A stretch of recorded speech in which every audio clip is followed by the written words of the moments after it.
YouTube, what's good? Your boy Fade Nice Good back with another one. This is a high taper I did on one of my good clients, man.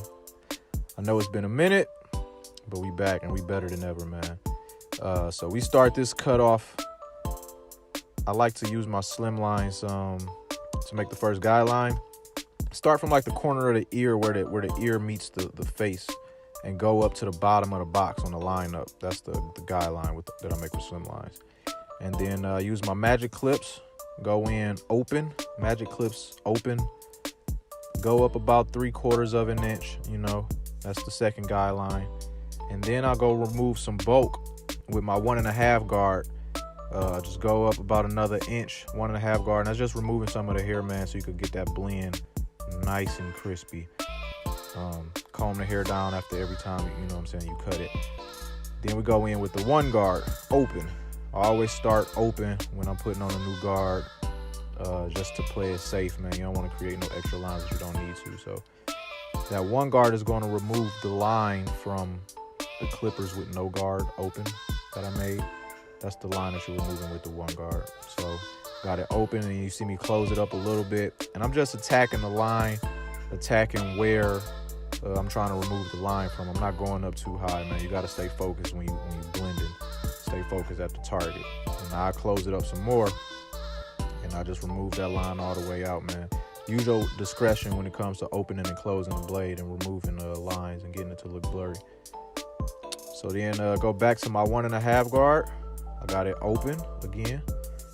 And this is going to remove that line I just made with the 1 guard. So you open it up, comb the hair down, close it up a little bit, When you start open, you're just closing it up little by little and just slowly removing that line, man. It's a marathon, not a sprint. You know what I'm saying? RIP to Nipsey, the marathon continues, but it's a marathon, not a sprint when you blending. So you want to start open and just slowly work that line out by closing the blade slowly. And as you can see, the blend is already looking good, just off the first few steps I done did. So comb the hair down every time. And next we going with a 2 guard just to remove that line I just made with the 1.5. Starting open with the 2 guard, as you can see.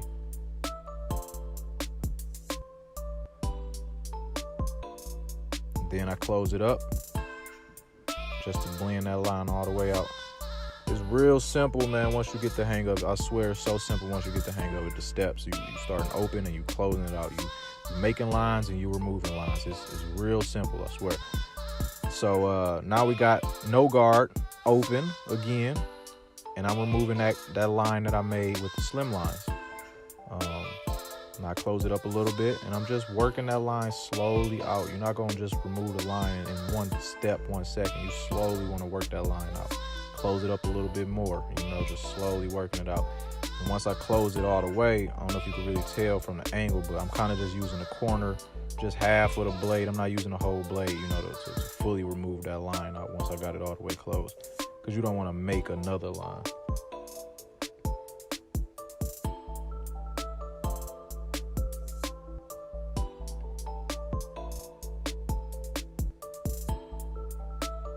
And this is all detail work, removing this last line. This is having patience.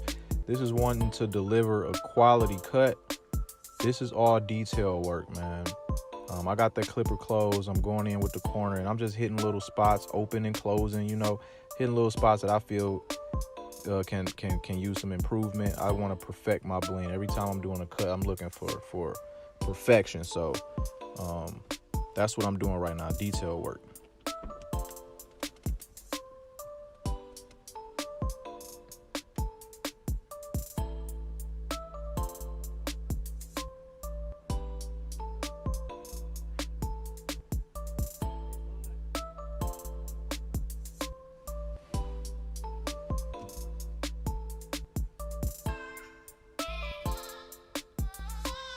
So I got my slim line, and I'm removing the bottom of that fade. All them hairs at the bottom of the fade, and he ain't having no sideburns, so I'm cleaning the face up. Then I got the shavers, the foil shavers, to really get it bald and smooth and a perfect little blend. And right here, I'm taking my slim lines and I'm giving it a line. It's a soft line.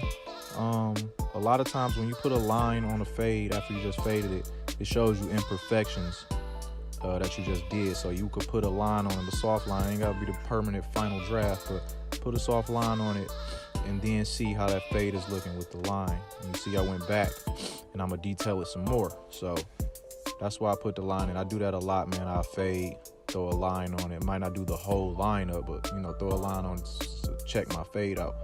And if it's looking good, then we good. And if it's not, then I go in and do some more detailed work.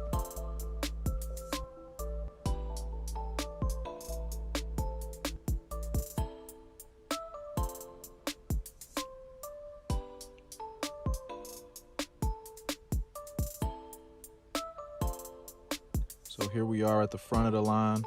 I didn't show the other side of the fade because what you do to one side, you're gonna do to both sides. So I'm gonna show one side and I'm gonna show the back taper, but you don't need to see both sides because you're doing the same exact thing on both sides. So sprayed a little holding spray on the line, let that sit in and let that dry up. Then I'm going in with my slim lines and just hitting that line, man. I got a video on how to adjust your slim lines, how to adjust your T outliners. I got a video explaining all the terminologies that I'm using, open, close, and all that. I'll attach it to the video here. You check those out too if you don't understand the terminologies. So right here where I'm lining them up, this isn't the final draft, man. His line, it grows to like a point in the front. And I like to keep people's lines as natural as possible, but I also like to make them as straight as possible. And I'm not in the game of pushing people back, so I do as best I can to keep that line good and natural, but also as straight as possible. So this isn't the final draft of the lineup, I'm doing like a soft line, you feel me? And then I'm gonna shape it up and I'm gonna go back with the razor and go back over. So just stay tuned to see the final result of how good this cut came out, man. It's very crispy and the line was crispy and all that. So this isn't the final draft of the lineup. Shaping it with my magic clips. I got them almost all the way closed. I'm just going over getting those loose hairs, taking it down a little bit. I had to do this cut with only 2 clippers too, man. I had some technical difficulties with my clippers and my station. Something crazy happened, so I was forced to do this cut with 2 clippers. And it's also a good thing to show a lot of upcoming barbers that it ain't about how many tools you got, you know what I'm saying? It's how you use the tools that you do have. So you can do a $40, $50 cut, you know what I'm saying, with 2 clippers. Like that's what this cut was, with 2 clippers. So it's not about having a million different clips. It's about knowing how to use what you got. So for the back taper, same thing as the side, man. You make your first guideline. I don't always start with the slim lines and make a ball line. Sometimes I'll just start with the magic clips and make my first guideline with the magic clips. It's all up to you, but made that first one with the slim lines just to keep it consistent with the side, and go open and then slowly close that blade up and slowly work that line out. So for the back, I'm showing a different way. I'm removing that first guideline first. On the side, I made the first guideline and then I went to my 1.5 and I removed some bulk. But for this back one, I'm showing that you can make your first guideline and remove the guideline first before removing some bulk. So it's all preference, man. Do what you're comfortable with. Do what works for you.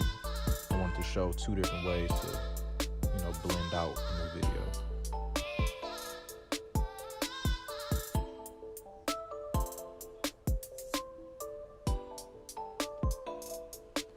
Now I got my 1.5 and now I'm removing the bulk. I got it open. Remember, when you put a new guard on, you always start open.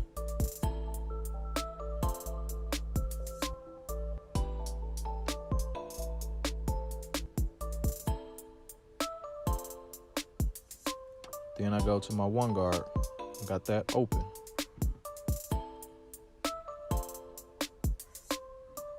Now I close it up a little bit. I just close it up a little bit more. Just removing that line. Staying focused on the target. Now you see I close it up some more. Get rid of that line. Now I open it back up and I'm gonna do the other side.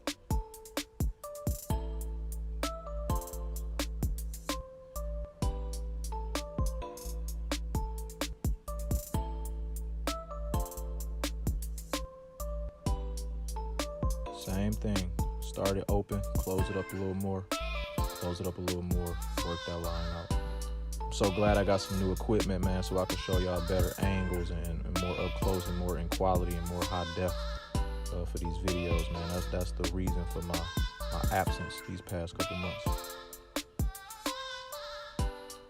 So here, 1.5 once again.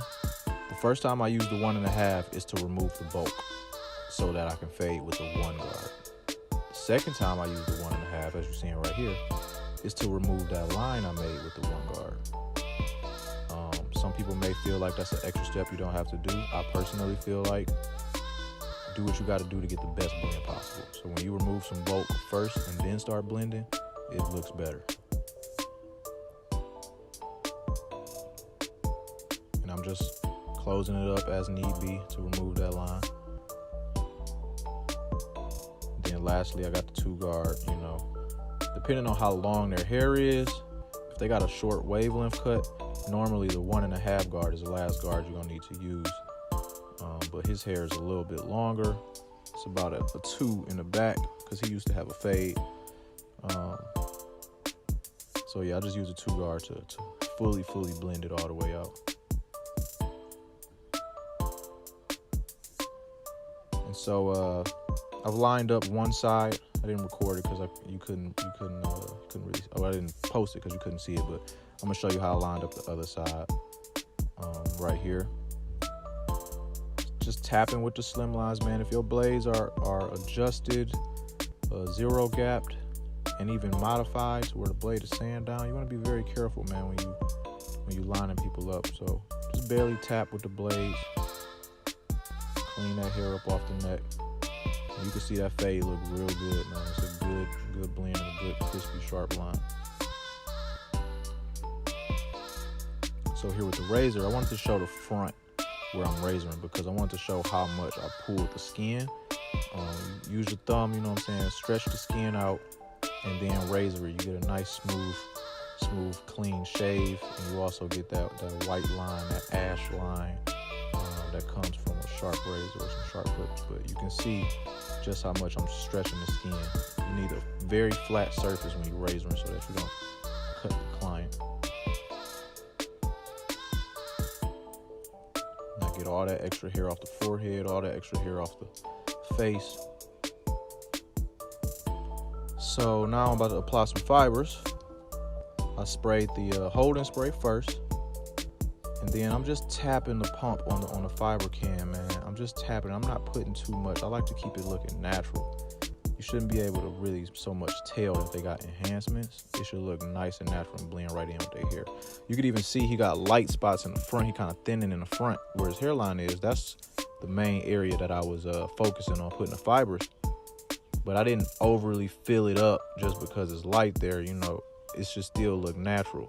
So I added a little fibers to fill it in a little bit, have it dark, but not too much to where it looked fake, man. You can see the line looks super crispy. The cut looks super crispy. They don't look fake from the enhancements.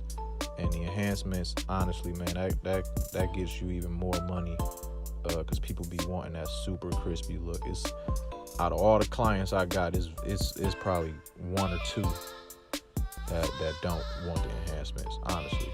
But everybody wants that super crispy, sharp look. And you can still get a crispy, sharp line, without them, trust me, but the enhancement makes it look even better. So I'm about to sponge it, spray it with some water first, hit it with the sponge. And honestly, this cut was looking crispy before the sponge. He could have walked out, without the sponge if he wanted to, but, this the look nowadays. And clean them up, man. So that's the cut. This was about a 45 minute cut. And yeah.